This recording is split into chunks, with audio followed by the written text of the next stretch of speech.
पहले तो हमें समझना है कि जीव जो है ये कौन है, जिसे समझाने के लिए दो दृष्टांत दिया गया, उदाहरण दिया गया। पहला तो ये दिया गया है कि दावाग्नि जैसे या ज्वाला जैसे महाअग्नि है जिसमें से चिंगारियां निकलते हैं, और वो चिंगारी ही जो है यहाँ पर जीव जैसा है, और वो जो दावाग्नि है वो ज्वाला जो है वही मतलब परमात्मा है। ठीक है।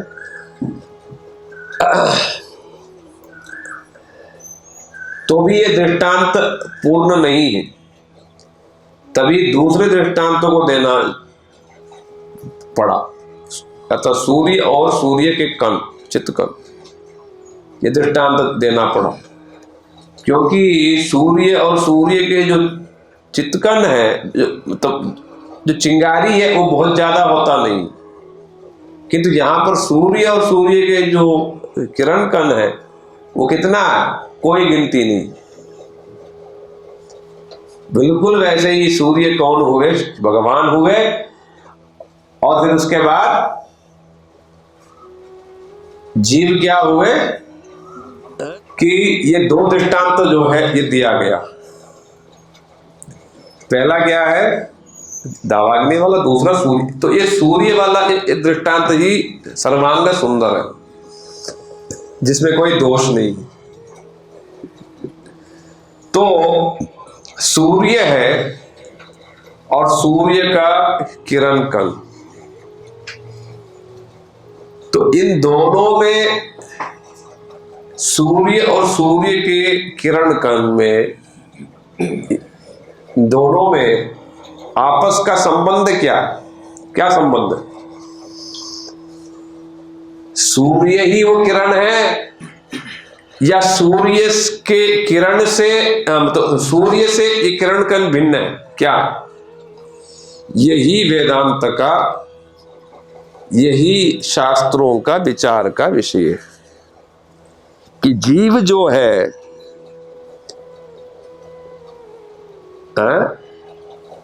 जो सूर्य है वो कौन सी, भगवान, और किरण कण कौन होगी, जीवात्मा। तो सारे शास्त्र और ये वेदांत का यही विचार का ये विषय है कि जीव जो है ये भगवान से निकला है। तो क्या जीव भगवान है फिर? अच्छा नहीं है तो क्यों नहीं है? यदि इस विषय को आप विचार कर सकोगे तो आप समझो आप भी एक वेदांती हैं। क्या है? वेदांती है। तो हम किस लेवल के आ गए हैं? अभी कहां से शुरू किया और हम कहां हैं अभी? वेदांती बन गए। कोई छोटे मोटे विचार नहीं हो रही है, बहुत बड़े लेवल के विचार हो रहे हैं। और यही जो आप भेद जो देख रहे हो, किस विषय पर भेद? इसी विषय पर, यही सेंट्रल विषय है। जीव और भगवान, इन दोनों में संबंध क्या? इसी विषय पर ही प्रत्येक मत में भेद। कहीं पर विशिष्टाद्वैत है, कहीं पर द्वैत है, कहीं पर, ये तो चलो वैष्णव संप्रदाय में फिर भी ये तो पक्का है कि भगवान नहीं, किंतु दूसरा है, शून्यवाद है, जो बौद्धों का शून्यवाद है, जैनियों का भी लगभग वैसे ही शून्यवाद है, और शंकर संप्रदाय के मायावाद है। इसके अलावा भी जो भारत के 6 दर्शन हैं, सांख्य, न्याय, योग, योग, वैशेषिक, उत्तर मीमांसा, पूर्व मीमांसा, न्याय, 6 दर्शन, प्रत्येक के कुछ कुछ विचार। तो यही सब में यही विचारणीय विषय है कि भगवान और जीव कौन है? जड़ है। कोई कहता है, जैव धर्म में आप देख लेना, बड़े विस्तार से सब चीजों का बाबा जी महाराज जी के द्वारा विवेचना किया गया। फुर्सत में आप लोग खोल के पढ़ो। कोई कोई ये कहता है कि हाँ, इन सब को छोड़ के एक सर्वश्रेष्ठ मत है जो भारत का ही है, जिसे कहते हैं चार्वाक। ये चार्वाक के ही ये विचार को ये विदेशी लोग मतलब स्वीकार करके उसी को ही हम वापस स्वीकार कर रहे हैं। क्या है? खाओ पियो मौज को। तो चार्वाक ने बोला है यावत जीवेत सुखम जीवेत। रोज रोज मर मर के क्या जीना है? जब तक जियोगे ठाट बाट से जियो। ऋणम कृत्वा घृतम पिबेत। अब ठाट बाट से जीने का क्या मतलब है? पैसा है नहीं, ठाट बाट से कैसे जियोगे? ऋणम कृत्वा, कर्जा करके। दिखावा जरूरी है। दिखावा जरूरी। और दिल्ली में तो सबसे ज्यादा है। कुछ है नहीं, दिखाना जरूर है। हमारे पास बहुत है। तो ये चार्वाक की फिलॉसफी कि ठाट बाट से रहो, कर्जा लेके भी घी। अच्छा, ठाट बाट से रहने का स्टैंडर्ड ऑफ लिविंग क्या? घी में घी की यदि पूड़ी बन रही है तो समझो व्यक्ति बड़ा ठाट बाट है। घी के समोसे, कचौड़ी और खाना रसोई भी घी के बन रहे हैं तो ठाट बाट। तो यहां तो ये चार्वाक में ये कहता है कोई जीवात्मा विवात्मा नहीं, जो है तो क्या है? तू ये शरीर है, तू शरीर से भिन्न जीव नहीं। तो इसीलिए हाँ, उन्होंने कहा है भस्मीभूतस्य देहस्य। जीव जब मर जाता है और जीवात्मा तो ये शरीर जब छूट जाता है, ये शरीर को जब जला देते हैं, जलाने के बाद कौन किसने क्या देखा, क्या स्वर्ग क्या नरक, ये सब झूठ की बात जो वर्तमान में चल रहा है। अरे सब एक ही जीवन है, इसके बाद कौन देखा। सब मौज करो, खाओ पियो लुटाओ। भले ही बुढ़ापे में बीमार हो जाओगे कोई बात है, वो बाद में देखेंगे, जब होगा तब देखेंगे। तो इसके विचार ये है कि मतलब ये शरीर को जब जला देते हैं, जीवात्मा कहां? तो जीवात्मा विवात्मा कुछ नहीं है, सब ढकोसला। इसलिए खूब खाओ पियो मौज करो। तो ये सारे फिलॉसफी जितने हैं ये सब यही विचार कि मैं कौन हूं और भगवान क्या है, दोनों में रिश्ता क्या है, यही विचार को लेकर के हुआ। और यही वेदांत सूत्र का, वेदांत का विचार है। जीव और भगवान क्या है, भगवान क्या है, जीव क्या है, दोनों में रिश्ता क्या है। ठीक है। तो गीता में हाँ, तो शून्यवादी जो माया जो क्या कहते हैं, जो बौद्ध लोग क्या कहते हैं, बौद्ध लोग कहते हैं कोई जीव नहीं, कोई कुछ नहीं है ऐसी चीज, शून्य, सब शून्य। तो वो सब भी देखा जाए सब नास्तिक के वाले खैर जैसा भी है। तो विशेष करके ये गीता में श्री भगवान ने जवाब दिया। बड़ी सुंदर सुंदर श्लोक उन्होंने फिर बताया। शायद इसमें नहीं है या था, पता नहीं है, इसमें नहीं है, पहले में था है, तो ये पहले में था। हाँ, तो श्री भगवान ने सबसे पहले ये बताया कि ये जीव कौन है, ममैवांशो जीवलोके जीवभूत सनातन। मनःषष्ठानि इंद्रियाणि प्रकृतिस्थानि विकर्षति।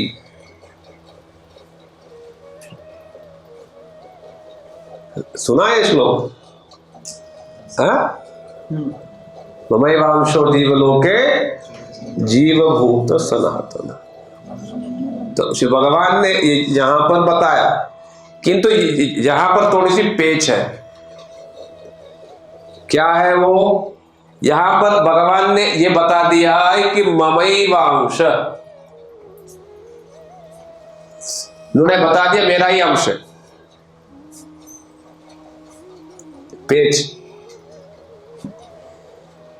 इसलिए सीधा नहीं ये चीज, भगवान के ही ये आंशिक है। तो फिर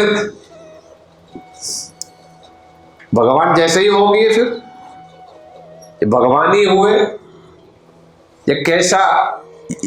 यही विभिन्न टीकाकारों के, विभिन्न संप्रदाय के, विभिन्न टीकाकारों के यही मतलब मतभेद कह लो, लड़ाई कह लो, इसी बात को लेकर के। ममैवांश का क्या मतलब? फिर व्याकरण से, टीका से, शास्त्र से, इधर से उधर से।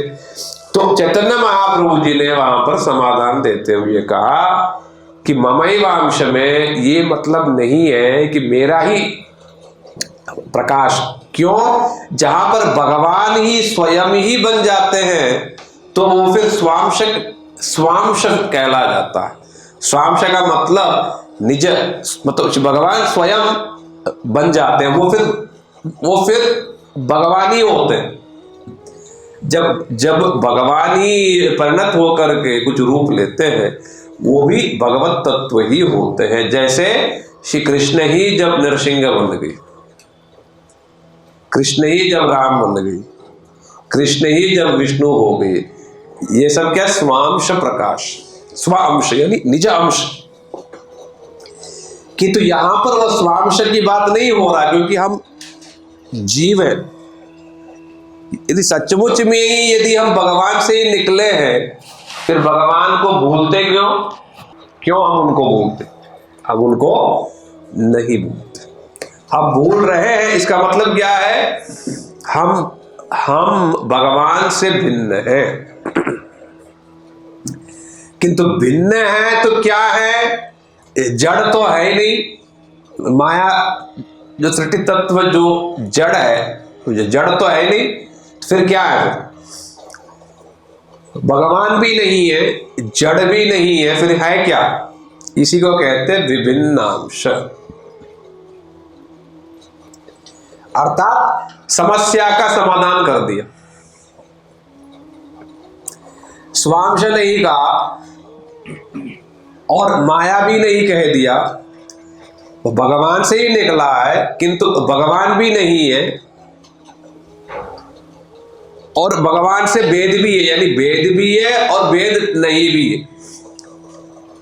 तो इसलिए वहां पर क्या कह दिया? विभिन्न अंश, जो पहले वाला श्लोक। तो क्या कहा कि विभिन्न अंश। विभिन्न अंश का मतलब ये है, भले ही टर्म थोड़ा सा कठिन सी लग रही है, किंतु कठिन नहीं। विभिन्न अंश का मतलब भगवान विस्तारित नहीं हुए हैं, बल्कि भगवान के प्रतिनिधि जो शक्ति है, वो शक्ति भगवान के कहने पर कार्य करती हुई वो विस्तार किया। कौन सी शक्ति? जीव शक्ति, उसका एक नाम, या दूसरा नाम तटस्थ शक्ति। ठीक है।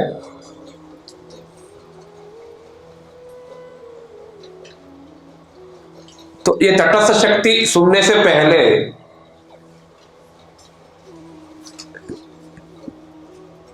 यहां पर महाप्रभु ने जो बात कही है वो ये है कि द्वैतो प्रकार। तो वो जो विभिन्नांश तत्व जीव हैं, वो दो प्रकार के, एक है नित्य मुक्त और दूसरा है नित्य बद्ध। नित्य मुक्त का मतलब यह है कि ये वो विभिन्नांश जीव तत्व हैं जो सदा काल के लिए भगवान की सेवा में नियुक्त हैं, कभी भी भगवान से विमुख नहीं हुए, या इसे दूसरे शब्दों में भी कह सकते हैं कि ये वो जीव हैं जिन्हें पता ही नहीं ये संसार भी है, कष्ट भी होता है और जीवन मरण भी है, ये उनको नहीं पता। जिस प्रकार से बताया गया शास्त्र में, जिस प्रकार से यहाँ के लोगों को नहीं पता है कि भगवान भी है, उनका धाम है, उनकी लीला है, जैसे पता नहीं है, या पता भी है तो विश्वास नहीं है, ठीक है वैसे ही वहां के जो लोग रह रहे उनको यहाँ के बारे में ज्यादातर लोगों को पता भी नहीं, यदि पता भी है तो विश्वास नहीं। ये कहते हैं नित्य मुक्त। और दूसरे प्रकार के जो कैटेगरी के हैं वो कौन है?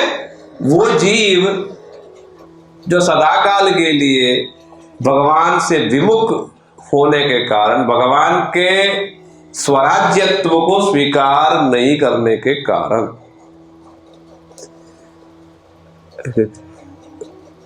बिल्कुल यदि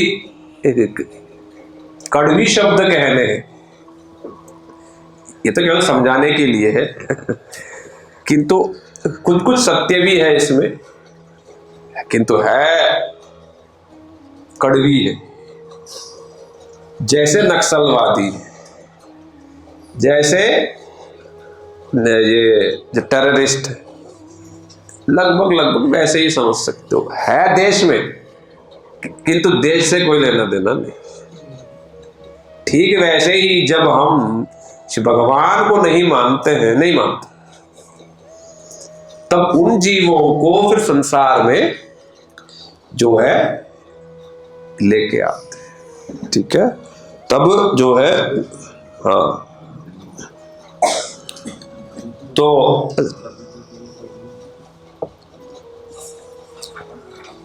तब जो है माया देवी उन सब जीवों को संसार में ले आती है। क्यों ले आती है? सुधारने के लिए। सुधार गृह, संसार क्या है? सुधार गृह, जिसे कारागार भी कहते हैं, ठीक है। तो इसलिए इस सुधार गृह में सुख सुविधा ज्यादा नहीं मिलेगी, और यदि मिलेगा तो भी सब समय नहीं मिलेगा, भगा भगा के हमें पीटती रहती। तो इसलिए दो प्रकार के जीव, ठीक है, और ये दोनों प्रकार के जीवों के बारे में हम विस्तार से सुनेंगे। 2 श्लोक, दशमूल के 2 श्लोक इन दोनों प्रकार के जीवों के लिए कहा गया है, ठीक है। तो इसलिए ये दोनों प्रकार के जीवों को समझने से पहले वो जीव कौन है और भगवान से क्या संबंध है, इसको समझना है हम लोगों को। तो सबसे पहले तटस्थ शक्ति क्या है?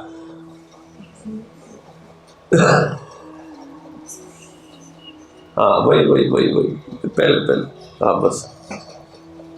तो नित्य संसारी और नित्य पद एक ही होते हैं। नित्य पद, हाँ, नित्य संसार, हाँ, संसार माने संसरती थी, संसार माने क्या? बार बार आना जाना, ठीक है, वो संसार है। और क्योंकि वो बार बार जा रहा आ रहा, जन्म मरण ले रहा, इसलिए वो बद्ध है। अच्छा, ये जो श्लोक है ये बहुत ही मुख्य श्लोक है, और सारे वेदांत की सारी बातों का महाप्रभु ने यहां पर निचोड़ से भी निचोड़ बात कह दी। देखो, सनातन गोस्वामी पाद जैसे महापंडित, छोटे मोटे पंडित नहीं है, बड़ा दिग्गज पंडित, सारे शास्त्र पता है उनको। अब बृहद भागवतामृत देख लो या दूसरे ग्रंथ देख लो, सारे शास्त्र का कोट उन्होंने किया कहां से। और वो छोटे मोटे नहीं, उस समय के गौड़ देश के प्रधानमंत्री रह चुके, कितना बड़े राजनीतिक के, कितने बड़े बुद्धिमान व्यक्ति होंगे।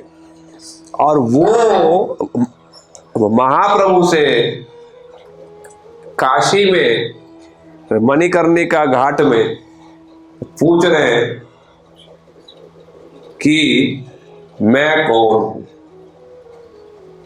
बड़े दीनहीन पूर्वक नीचे झुक करके प्रश्न कर रहे हैं कि हे प्रभु मैं कौन हूं और मुझे ये ताप क्यों दे रहे हैं। यदि कोई साधक ये प्रश्न नहीं करता है तो सचमुच में वो साधक नहीं है, समझो वो दीक्षा लेने के योग्य भी नहीं, या वो कैंडिडेट सीरियस नहीं है।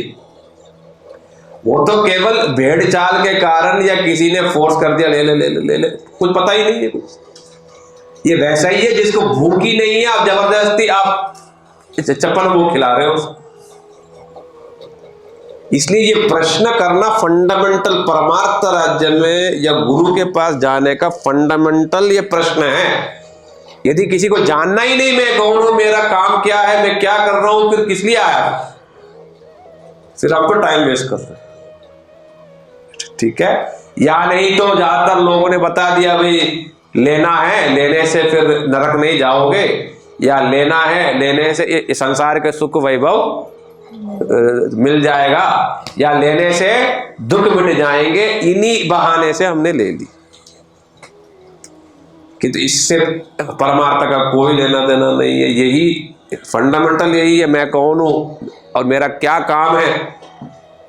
और यदि कोई साधक इस चीज को जानने के लिए फिर गुरु के पास जाता, वो फिर सच्चा साधक है, वो सीरियस स्टूडेंट है, वो फिर परमार्थी की बातें उसके कान में घुसेगा। और बाकी लोगों की बिल्कुल रुचि नहीं रहेगी, वो तो ऐसे टाइम पास इधर उधर घूम के महाराज मजा नहीं आ रही। तो इसलिए सनातन गोस्वामी पाद जी ने यह प्रश्न किया, तब महाप्रभु ने लगभग 2 महीना शायद तो ये वहां पर रह करके सनातन गोस्वामी पाद जी को उन्होंने शिक्षा दिया, जिसे सनातन शिक्षा के नाम से प्रसिद्ध हुआ। तो जब प्रश्न किया, उस प्रश्न का सबसे पहला जवाब ये महाप्रभु ने दिया, जो सारे वेदांत का सार है। जीवेर स्वरूप होय कृष्ण नित्यदास, कृष्णेर नित्यदास, कृष्णेर तटस्था शक्ति, भेदा भेद प्रकाश। इसको याद कर लेना चाहिए। ये एक श्लोक को भी यदि आपने याद कर लिया, आप समझो जीव तत्व को आपने समझ लिया। इसमें सारी बात। इससे पहले महाप्रभु से पहले कोई भी आचार्य ये मैं वो तो नहीं कहा, नहीं मैं पूछ रहा हूँ। हाँ, कोई भी आचार्य ने ये पॉइंट कहा है क्या? सभी संप्रदाय में सभी लोगों के चर्चा का विषय यही है कि जीव और भगवान के बीच में संबंध क्या है। रामानुजाचार्य की जिनकी तिथि है आज, रामानुजाचार्य जी ने भी अपना सिद्धांत रखा विशिष्टाद्वैत, वहां उन्होंने बताया जीव क्या है। फिर मध्वाचार्य ने भी रखा द्वैत, वहां भी उन्होंने बताया। ये महाप्रभु का विचार, ये महाप्रभु का ये विचार है कि जीव क्या है, ये कृष्ण का ये दास है और कृष्ण की तटस्था शक्ति से ये प्रकाशित हुआ है। और कृष्ण से क्या संबंध है, भेद भी है और भेद रहित भी। भेद क्यों है? क्योंकि जीव छोटा है, माया के द्वारा प्रभावित होने योग्य है, मुक्त होने की दशा में भी मायाबद्ध होने योग्य है और छोटा है। और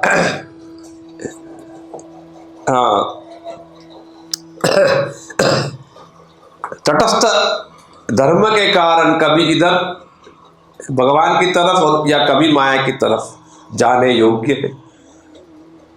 और भी कई सारी उसके दोष हैं, ठीक है, जिसके वजह से वो भगवान से भिन्न है। भगवान कौन है? स्वराट है, हाँ, जीव परतंत्र है, छोटा है, माया के बंधन में बंधने के योग्य है, परतंत्र है, सोचता वो स्वतंत्र जैसा किंतु स्वतंत्र नहीं। ठीक है। इसके अलावा भी 2-3 और भी चीजें हैं। शक्ति है वो शक्तिमान है, ये भी कह सकते हैं, ये शक्ति है वो शक्तिमान है। हाँ, ये भी हो सकता। तो दूसरी ओर शिव भगवान क्या है, वे विभू है, छोटे नहीं, वे माया के स्वामी है। ठीक है। और कभी भी जो जीव है भगवान स्वतंत्र है, सर्वतंत्र स्वतंत्र है। जीव जो है वो अपने स्वरूप को भूल सकता है, किंतु भगवान अपने स्वरूप को कभी नहीं भूलते। ये सब भेद जो प्रबल रूप में, प्रखर रूप में दिखाई देता है, तो भी ये जीव भगवान के विभिन्न नाम से शक्ति से पैदा हुआ है, इसलिए ये भी चिन्मयी वस्तु है। जड़ नहीं होने के कारण, जीवात्मा के स्रोत मूल कारण भगवान होने के कारण दोनों में भेद नहीं भी। तो इसलिए यहाँ पर श्री भगवान ने ये चीज बताया। तो यहाँ पर ये जो जीव के जो गुण है, छोटा कण, छोटे होने के कारण माया के बंधन में बंध जाने योग्य। ठीक है। और परतंत्र है क्योंकि छोटा, इसलिए कभी तो माया के या नहीं तो कभी योग माया के, भगवान के, इन दोनों के बंधन में बंधे रहने के लिए योग्य। ठीक है। और वो अपने स्वरूप को भूल जाता, मैं कौन हूं। हमारी सारी समस्या का जड़ यही, जो श्लोक महाप्रभु जो सनातन गोस्वामी पाद ने पूछा और महाप्रभु ने जो बताया, हमारी सारी बीमारी, सबसे बड़ी बीमारी क्या है? सबसे बड़ी बीमारी क्या है? भवरोग। और इस रोग का कोई दवाई नहीं है, तो बाहर दुकानों में आपको सारी दवाई मिल जाए, इस रोग की दवाई नहीं मिलेगी। भवरोग की दवाई क्या है? बस केवल इतना जान लो कि मैं कौन, बस आपके भवरोग धीरे धीरे दूर होंगे। स्वरूप, इसे कहते हैं स्वरूप ज्ञान है। तो इसे कहते हैं स्वरूप ज्ञान। तो इसलिए जीव के ये सब दोष है। अच्छा, क्यों ये दोष है? क्योंकि उसके घटन में ही ये दोष इस प्रकार की चीज है। विशेष करके जो जीव जो है, ये तटस्थ शक्ति से प्रकाशित हुए। ये तटस्थ शक्ति क्या है? जब भगवान की एक शक्ति है, शक्ति ही जीव बने, तो भगवान जीव नहीं बने। यही इस गौड़ी संप्रदाय के बड़े विशेष ये विचार। जाओ जाओ जाओ जाओ, जाओ। तो ये गौड़ी संप्रदाय का यही एक सबसे बड़ा एक विशेष विचार क्या है? ये शक्ति परिणाम भाव। स्लाइडों में है कहीं बीच बीच में चीजें, और आप लोग जब टाइम मिलेगा पढ़ लेना ये सब चीज। ठीक है। और नहीं समझ आ रहा तो ग्रुप फिर बनाए हैं, किंतु ग्रुप तो ग्रुप ही रह गया। बस ये संध्या दीदी हैं और वर्षा दीदी हैं, दो लोग हैं, थोड़ा सा कर लेते हैं। बाकी तो या तो मुक्त हो गए हैं या सहायता की जरूरत ही नहीं, हमें सब पता। तो ठीक है, बढ़िया। ये वैसा है कि सीधा मतलब अच्छा कल जो टेस्ट किया मार्क्स आ गए है तो मुंह दिखाने लायक है कुछ नहीं है।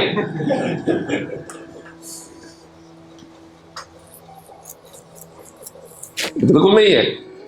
कुछ अच्छा किया है कहीं। तो टाइट करना पड़ेगा आपको। फोन करो सब लोगों को जो सो रहे जो हैं उनको जगाओ। थोड़ा सा 2 हफ्ते तो डील हो गया बीच में, तो डील ही हो गया। फिर ये मन की स्थिति है। चलता चलता एक बार रुक जाता तो फिर पुनः लाने में फिर तो 2 महीना लग जाता। स्वरूप भूल जाता है बस वही है, भूल जाता मैं कौन है कि नहीं। तो महाराज जी 8th और 9th के लिए सब लोग बड़े आतुर हैं। अच्छा अच्छा, ऐसा मैं समझ रहा हूँ। 2 चीज मैंने देखी है, 2 चीज, एक खाना एक घूमना। तभी तो हमने स्टार्ट किया गोपाला, किस लिए स्टार्ट किया, पता है कि ये खाने में रुचि है। और ये घूमना फिरना अभी स्टार्ट नहीं किया है क्योंकि अभी हम थक गए हैं बहुत। हो रहा है हर महीने तो कोई ना कोई टूर तो जाता ही है। हाँ, यहाँ से वैसा जाता है किंतु वो अलग टूर है। हम जब ले जाएंगे वो अलग बात है फिर कि तो हम अभी मतलब सारी जगह हमने देख चुके हैं तो एक बार थक गए। अभी थोड़ा सा रिचार्ज होके फिर शुरू करेंगे कभी। तो कितनी जगह है देखना, जैसे ही बोलेंगे इतने लोग तो घूमने फिरने के लिए पता नहीं कहाँ से लोग आ जाते हैं। और उसमें बोलो सारी फिर सुविधा, खाना पीना घूमना ये सब रेडी। नया बच्चे बूढ़े, और विशेष करके पहाड़ में जा रहे हैं, कहीं कुछ जा रहे हैं तो फिर तो बस। तो इसलिए 2 चीज है, 2 चीजों में बड़ी रुचि है लोगों की, कोई दिक्कत नहीं। तो कहने का मतलब ये जीव जो है, जीव तटस्थ शक्ति से उत्पन्न हुआ। ये तटस्थ शक्ति क्या है, तो ये तटस्थ शब्द की व्याख्या को हमें समझना पड़ेगा। तटस्थ माने क्या, तट। जैसा समुंदर में जाओगे, समुंदर का क्या है, तट है,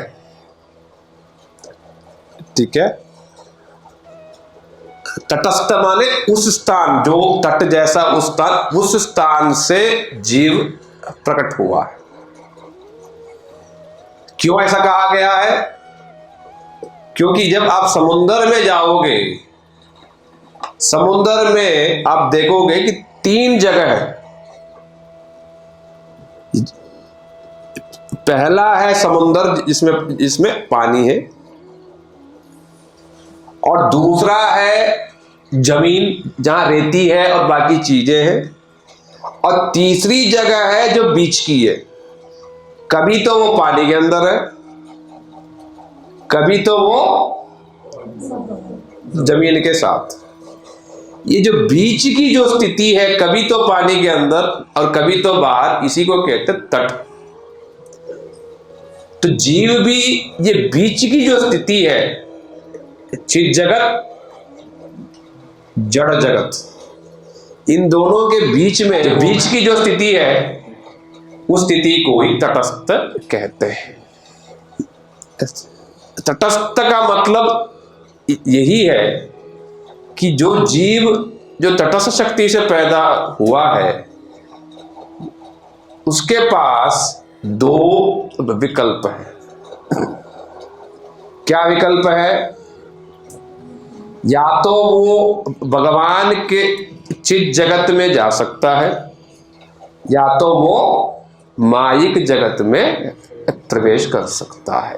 ये स्वतंत्रता, इतनी सी जरा सा जो ये स्वतंत्रता जो है, ये स्वतंत्रता जीव को दिया गया है। क्यों दिया गया, क्योंकि भगवान में वो स्वतंत्रता है, इसलिए जीव में भी वो जरा सा स्वतंत्रता है, ठीक है। जिसका वो दुरुपयोग कर सकता है, जिसका वो सदुपयोग कर सकता है। तो दुरुपयोग किया तो इस संसार में घुस जाएगा, माया देवी उसको बुला लेगी, और सदुपयोग उसका करेगा तो माया देवी उसको भगवान उसको अपने निज लोक में फिर बुला दे। तो इसे कहते तटस्थ शक्ति। इसके पास दो विकल्प, ये वेदों में भी चांदोग्य उपनिषद में, बृहदारण्यक उपनिषद में ये बताया गया है। ये वहां का प्रमाणिक श्लोक है कि जिस प्रकार से नदी में मछली है और तैरता हुआ जा रहा है, अब उस मछली के पास दो विकल्प है, या तो नदी के पूर्व में जा सकता है या तो नदी के दक्षिण तट में मतलब जा सकता है। ठीक वैसे ही जैसा मछली के पास या तो वहां या तो यहां, ठीक वैसे ही जो जीव जो बीच में पैदा हुआ है वो या तो भगवान के पास जा सकता है या तो यहां आ सकता है। और विशेष करके ये जो बीच की जो जीव है ये कारणाब्धिशायी विष्णु से पैदा हुआ है, जैसे कि हम सारे लोग हैं, और हम लोगों के पास ये दो विकल्प होता है। किंतु जो दो कैटेगरी के जो जीव हैं, जो मुक्त जीव, बद्ध जीव, उसमें जो मुक्त जीव हैं वो बीच में पैदा नहीं हुए। वो गोलोक वृंदावन में यदि है तो बलदेव से पैदा हुए हैं, और यदि द्वारका में है तो मूल संकर्षण से हुए हैं, और यदि वो वैकुंठ में है तो संकर्षण से हुए हैं। इस प्रकार से जहां जहां जरूरत है सेवकों की वहां वहां संकर्षण ही, बलदेव प्रभु ही जीव तत्वों को प्रकाशित किया। अब वही संकर्षण ही कारणाब्धिशायी विष्णु बने तो मूलतः तत्वतः हम सबके सब बलदेव प्रभु के ही से ही निकले हुए, फिर भी भगवान की शक्ति है। ठीक है, शक्ति रूपी ये प्रकाश है और श्री बलदेव प्रभु के द्वारा ये शक्ति का प्रकाश एक हुआ है। बलदेव प्रभु की शक्ति के रूप में ये जीवों का प्रकाश हुआ है। तो जब जीव इस दोनों चित जगत और जड़ जगत के बीच में ये पैदा होता है तब उसको जो है दो विकल्प उसके पास रहता है। किंतु जो जीव वहां हुए उनके पास दो विकल्प नहीं है, वहां उनके पास एक ही चीज है, किंतु शक्ति वही है। ठीक है, तो इसलिए यही सब जीव तत्व को समझने की चीज है। वहां पर जो मूल श्लोक में वही सब बातें समझाया गया है। मूल श्लोक लाना एक मिनट। ये साले ने इसके पहले वाला, हाँ,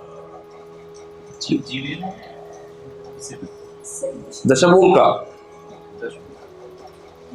हाँ, सुनलिंगा रिद्धाग्ने, यहाँ पर वही सब बातें कही गई है। वशे माया यस्य प्रकृतिपति रेवेश्वर सजीव मुक्तोपि प्रकृति वश योग्य स्व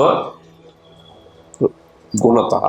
तो अपने निज गुण के कारण माया से मुक्त होने योग्य होने पर भी वो माया के द्वारा वशीभूत होने योग्य है, तब तक निष्कृति नहीं है, मुक्त या शांति तब तक नहीं।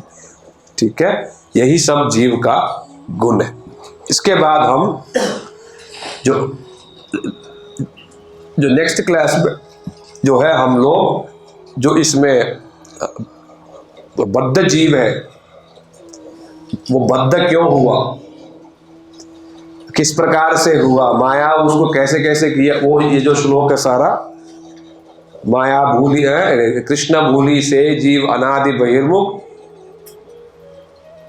अतएव माया तारे दे संसार आदि सुख, ये नित्य बद्ध कृष्ण, ये सब श्लोक जो है हम नेक्स्ट वीक सुनेंगे, या आप लोग उसके पहले भी पढ़ सकते हैं। बद्ध जीव के बारे में हम सुनेंगे। ये भी एक बहुत बड़ा विवाद का विषय है। ज्यादातर लोग इस चीज को समझना नहीं चाहते या समझने की सक्षमता उनमें नहीं। क्या हमें संसार में क्यों आए, बड़ा विवाद का विषय, चर्चा का विषय, और समझाने पर भी नहीं समझ आता। और विशेष करके बाकी संप्रदायों में, बाकी जगहों पर इतना विस्तार से इन चीज़ों की इतने डिटेल में बस बता दिया, छोटा सा चीज़ बता दिया है कि ये भगवान को भूल करके और स्वरूप विस्मृति के कारण हो गया, किंतु डिटेल से नहीं बताया।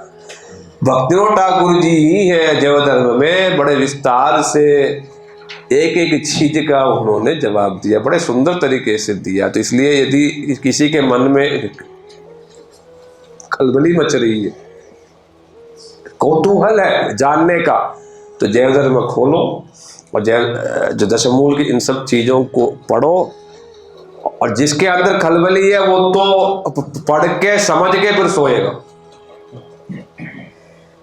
और बाकी तो ठीक है, क्या फर्क पड़ता, आ ही गए, है कि नहीं। तो इसलिए ये सब वेदांत के विषय, छोटे मोटे विषय नहीं, हम इतने बड़े लेवल की बात हम सुन रहे हैं। जीव गोस्वामीपाद 6 संदर्भ में इन्हीं सब चीजों की विस्तार से प्रमाण के साथ जगह जगह से उन्होंने व्याख्या किया। क्या ये जानना जरूरी नहीं है मैं कौन हूं, मैं संसार में क्यों आया हूं? जो कहते हैं मेरा कोई दोष नहीं है, जब तक ये जानेंगे नहीं सारा दोष तो मेरा, तब तक हम यही कहते रहेंगे मेरा तो कोई दोष नहीं है, भगवान मुझको ही क्यों दे रहे। किंतु जब समझेंगे कि सारा दोष मेरा है, इसमें भगवान का कोई दोष नहीं है, तब जाके भगवान के प्रति प्रेम तब होगा, उसके पहले प्रेम नहीं होगा। तो इसलिए यही fundamental philosophy of Chaitanya Mahaprabhu ji है, इनको जानना बहुत मुख्य है। जानेंगे तब हम सीरियस बनेंगे, नहीं तो सीरियस नहीं बन सकते। ठीक है, ये सब श्लोक पढ़ लेना,